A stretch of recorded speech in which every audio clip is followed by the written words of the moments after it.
What's up, guys? Welcome to the Church Podcast.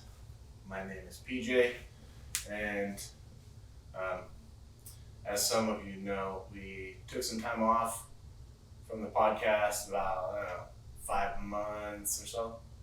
And the reason was we were converting a Sprinter van into a tiny home. And so we've been traveling around in that. After the whole COVID shutdown thing, it was kind of like the perfect time. We got done with the band, and a month later, the whole state was shut, the world was shut down, and I couldn't cut hair anymore legally, and so we decided to go back to Texas for a little bit and figure out a new way to make money and stuff like that, and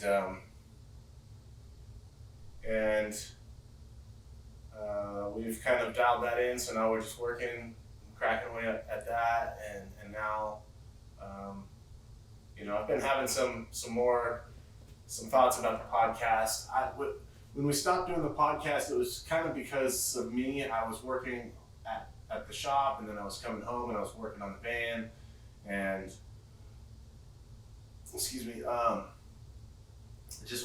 it was like so much work that I wasn't excited to do the podcast anymore, and that's not why we started it. Doing this podcast, talking about the stuff that we experienced at church, it's kind of a work of art and passion. I mean, we're both very creative people and emotional. Well, I'm emotional, but both very affected by our experience with church. And so this is kind of an outlet, kind of like therapy, talking about the stuff that we went through, and kind of, it's, for us, it's like trying to make sense of what the hell happened there, So anyway, it's definitely something that we didn't want to do and force. And so now it's like, cool, we're kind of like, things have leveled out, schedule's a little bit more open, and so it's something I would like to turn, we would like to turn into something that helps the world, helps people, and specifically maybe people that went to church to find healing and they were damaged instead. So I kind of want to just, open up the new season of podcasts, not really season, but open up, the comeback with just kind of explaining what happened and why we're gone. I don't really have any topics to really cover, and dig into, especially since Blake's not here right now. She's busy today, and I wanted to get an episode out this Sunday and just get the ball rolling and stuff, but I'm kind of nervous. I'm kind of nervous to film anything too deep without her, because she kind of keeps me in line. I don't really have any filters when we're talking about emotional past experiences and all that goodness. So, I think, it's like really cool to see who from the past still loves us after falling flat on our face. Or some might argue being pushed flat on our face, but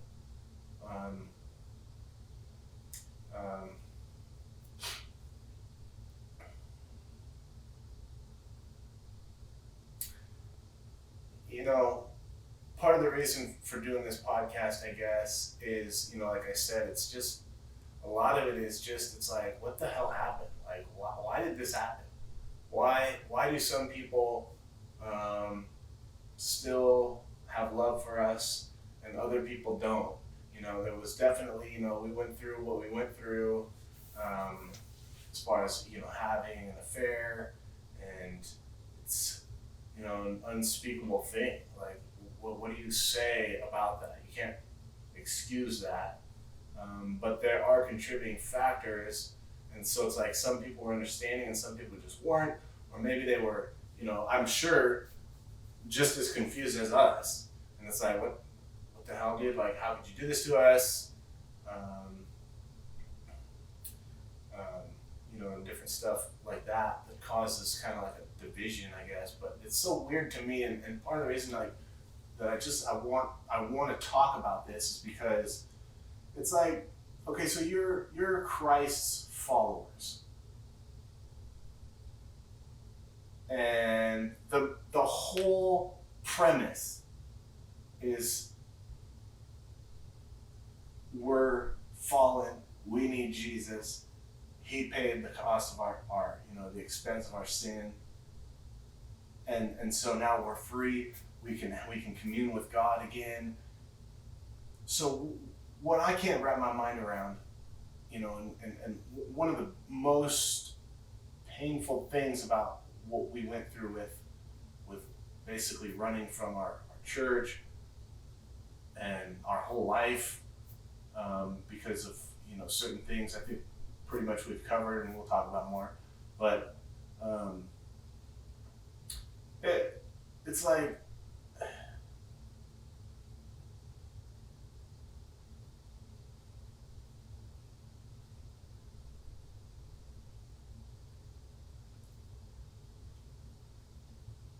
how can somebody that who's a member of your circle of friends, you do everything together every day, and then there's certain things, I guess, that are deal breakers for you. Like, I mean, there's some people that don't even talk to me, and maybe they're afraid to talk to me. I honestly, like sometimes I can't even remember who blocked who on Facebook and Instagram, and who cut off ties with who, because I definitely, when we left, I was freaked the fuck out. I was like, I don't know who's gonna come up to my house. I had threats, text message threats that the guys are coming, and shit like that. It's like, okay, well, I mean, that's fine. I mean, we don't need to get into that, but that's definitely not the reason I ran, in case you're wondering.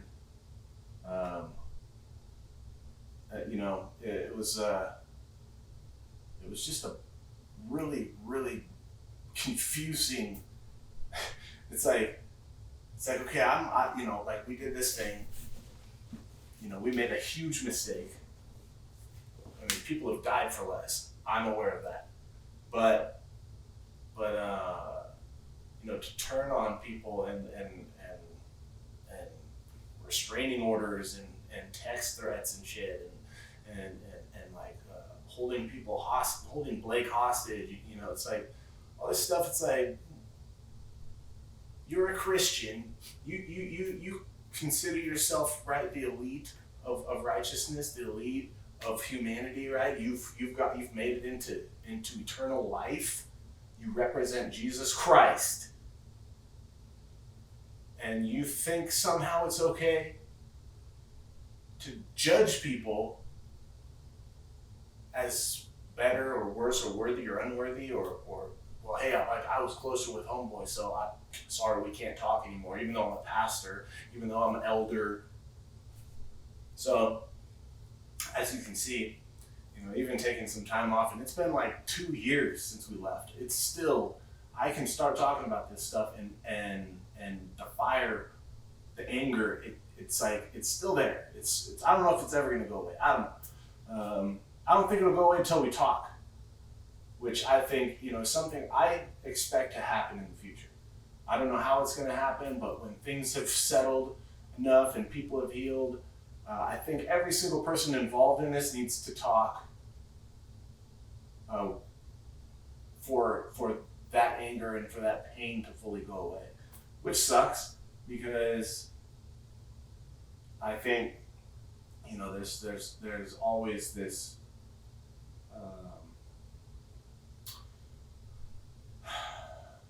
pain. Everything's over. 2 fucking years have gone by. It's like, dude, like, nut up, move on, come on. Like, no.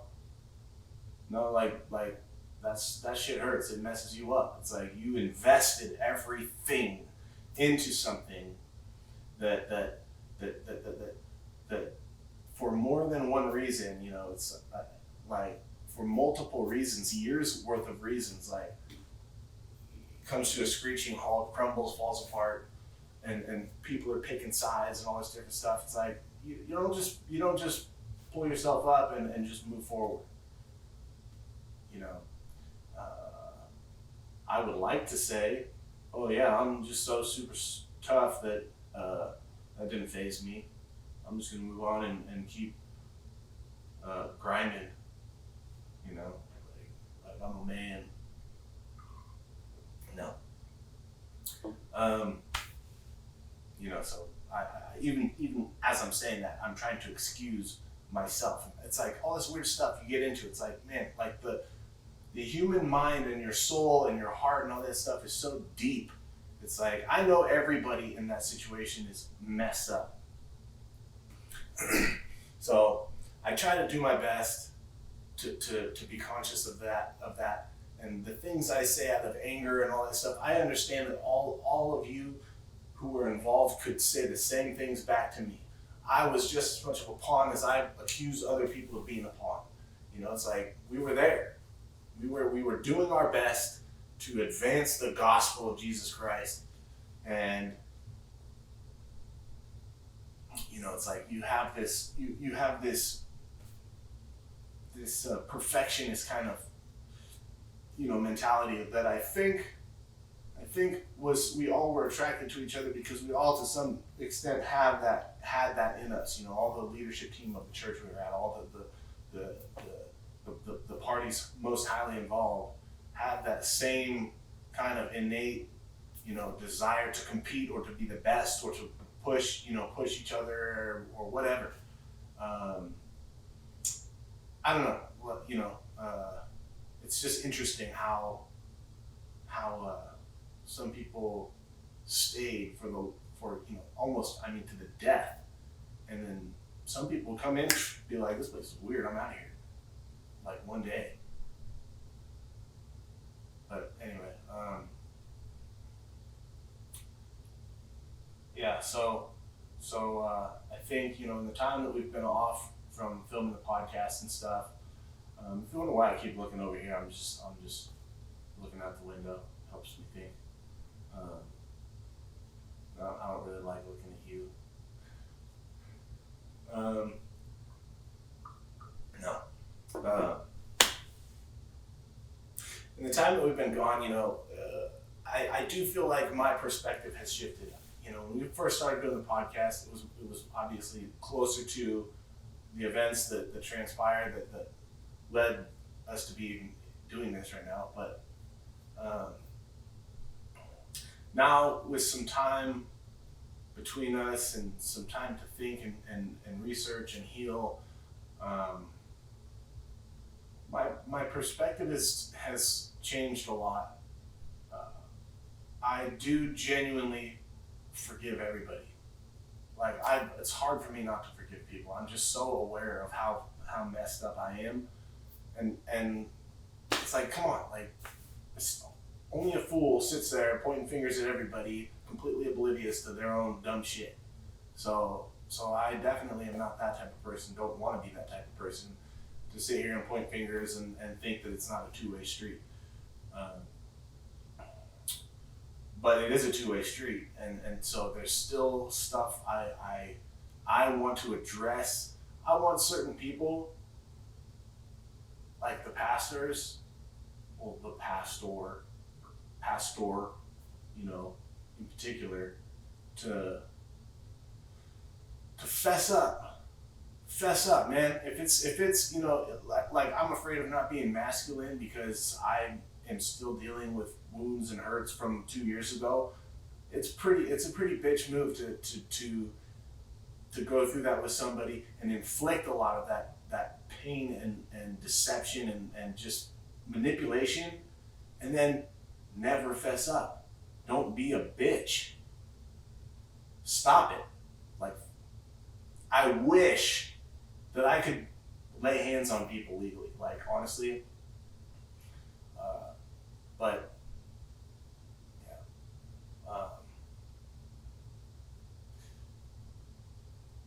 yeah, there's some people that I feel like you don't owe me an explanation, but as a man, I wish you would come forward because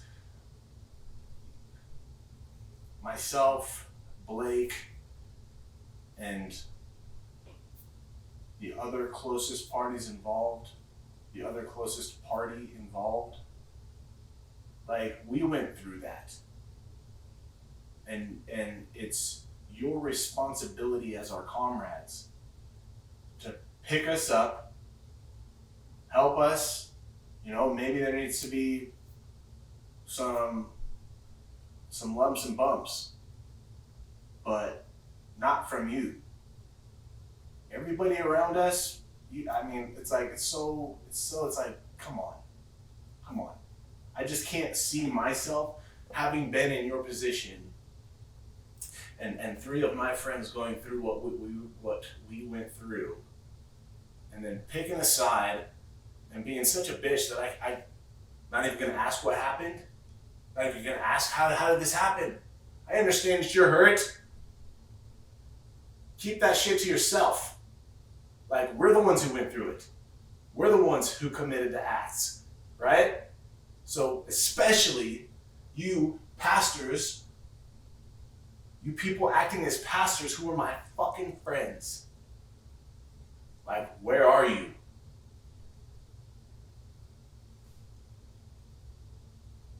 No. This is why I still don't go to church. Because I can't trust people who say anything that resembles what the people at our church said. Which is it's the highest honor. It's like, man, blah, blah, blah, blah, blah. You're so awesome that we had fucking weekly, almost daily encouragement meetings. All of that positivity. And you failed. And honestly, like, the failings happened way before the actual, like, breakdown happened. Way before the place ended. Way before Blake and I did our thing. The failing happened long before. That was the ripple effect. That was the shockwave. Okay, what was the real problem there was how fake all that encouragement was. It didn't mean diddly squat. Everyone there is trying so hard to answer God's calling at all costs and like follow the commandments. It's so interesting. We're gonna finish the series we started before we took a break about the 22 commandments, which were the cultural values of the church. It's so interesting to me. Like, people just want to have rules. People want to make more rules all the time. It's like, you just don't trust that people can think for themselves. I understand cultural values. That's great. Hey, let's remind ourselves of what we think is a great idea. But once that's written down, that's up to each individual to hold themselves accountable to that. If they don't, then maybe they don't value that. Duh. So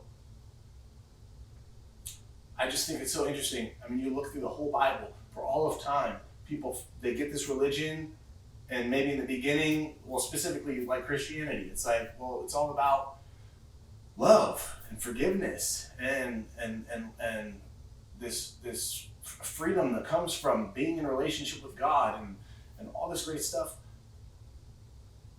But we want to take like God's guidances, like, for example, don't commit adultery, and make it into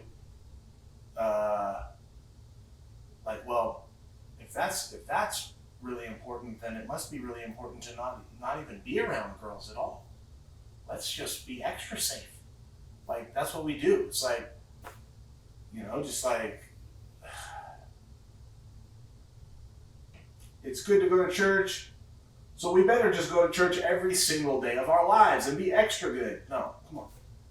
So I'm kind of going off on a tangent, but it's like, my point is that we have these cultural, these moral boundaries and things like this, and it's, I'm like majorly stuttering, gosh.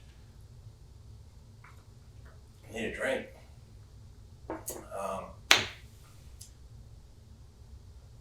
My point is,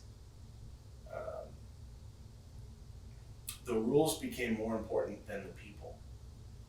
Following what we agreed upon and sticking to it, and that became more important than actually loving each other, which is what all of those rules are there for, to help us know how are we going to be our best self.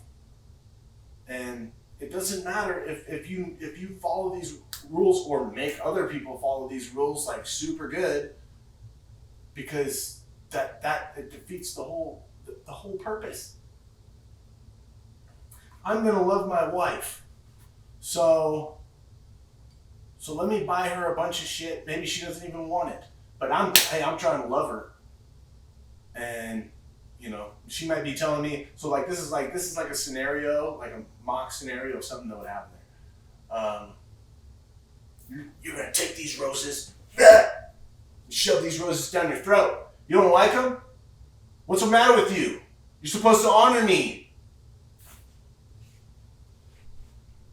I don't know. Maybe that's a bad example. Maybe I'm gonna cut that out. But I'm not gonna cut that out, because the whole point of us doing this podcast is because my spirit, my soul, my beliefs have been fucking scrambled eggs because of that place, and I'm trying to figure it out. That's it. I don't have anything figured out. We don't have anything figured out, and I believe now, thank God, that pastors, elders, church people, you ain't got nothing figured out either. Come on. Like, we need to be there for each other and support each other and love each other. Love each other. Love is patient, kind, gentle. Love is not, hey, you taking a vacation on Sunday? Come on. No, that's not love. That's not love. And I'm never going to be a part of that shit again. Maybe I'll go to church if I find one that's worthy, that actually exemplifies the principles of the Bible. But, like my case, my and Blake's case is a great example of what happens when you take that type of like controlling environment, and like, we love you so much that we're going to come around you when you're struggling, and we're going to be there. We're going to come knocking down at your door when you're not at church on Sunday. We're going to ask you if you're praying. Have you been in your word? Blah, blah, blah, blah, blah, blah, blah, blah, blah. Like, the end result of that is someone fucking cracks. Bye. Get away from me. I can't stand you in my business anymore. How the hell are you supposed to think for yourself and figure out what you believe and what you value, so that you can truly commit to it, if you've constantly got your church community and your pastor telling you the right way? I think it retards people's ability to actually even know God. It's like, well, why do you even have to really work towards your relationship with God or work on it when you can just go sit in church? I'm hella good. I talk about God and read about God and hear about God all the time. I must really know God. No.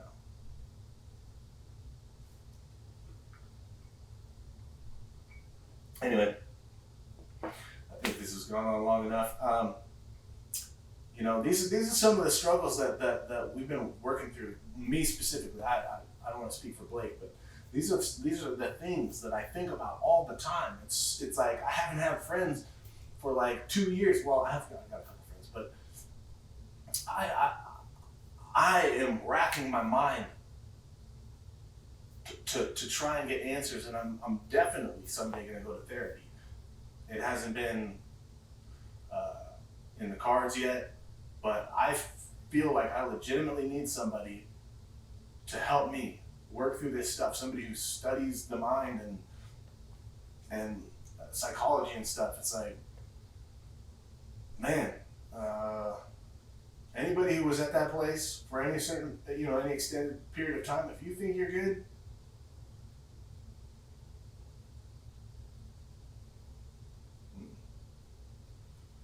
uh, but I think this podcast is going to be really cool. Some people might not like it. Some people might not think we should cuss so much, or whatever. But we're just going to be ourselves. This is me. I spent the last decade trying to modify myself for other people, and it's not going to happen anymore.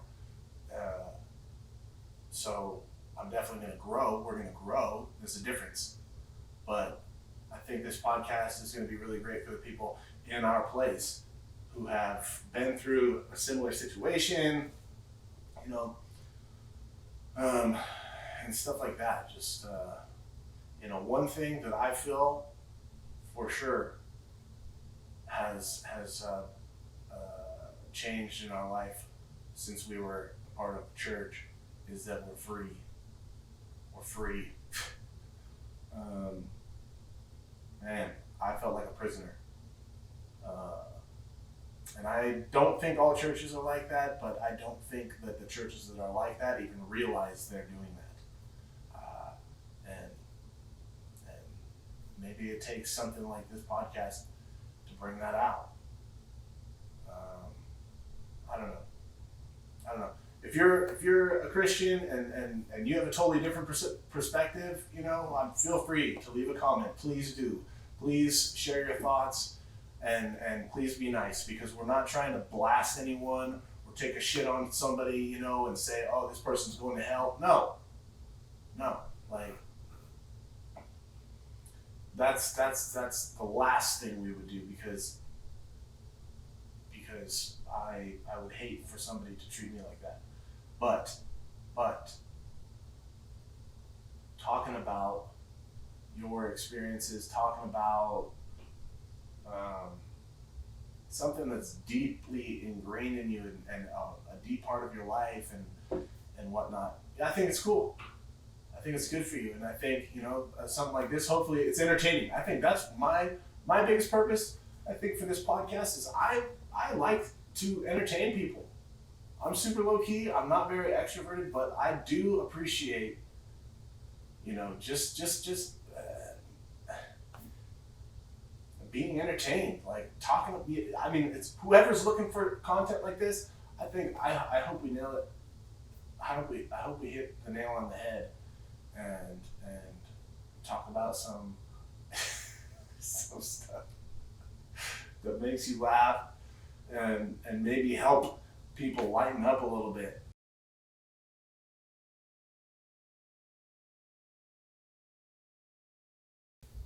Like,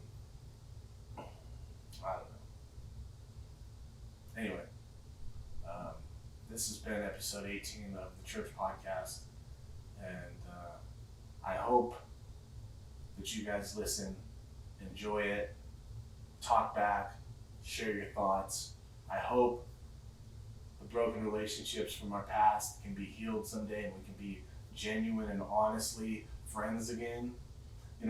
Recently we talked with some people that were a very, very integral part of our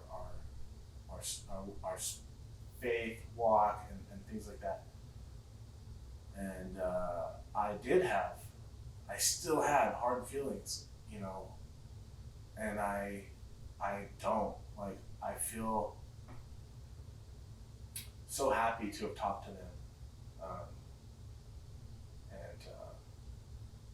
I felt bad because they were really the ones talking, and I was at a wedding. I'd been drinking a little bit, and so I just was raw feeling. I was just crying, and I felt bad because I didn't really say much. Yeah, there are a couple people that I really love so much, and they were a part of that experience when it was a little bit more healthy and less wacko. But anyway,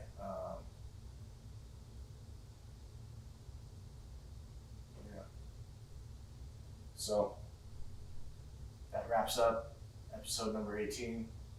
Thank you for watching. If you got this far, please like, subscribe, share our story, share our content. Help us to just support us, please, if you can, if you want. We also have a company called Arrow Eden, and we're on Instagram, we're on Facebook. We're gonna have YouTube videos and stuff, but that's basically our company now. We pivoted from me working in a barbershop to doing this. So if you even just liking our stuff on social media, sharing our videos or whatever is very, very helpful and easy for you. So see you next time.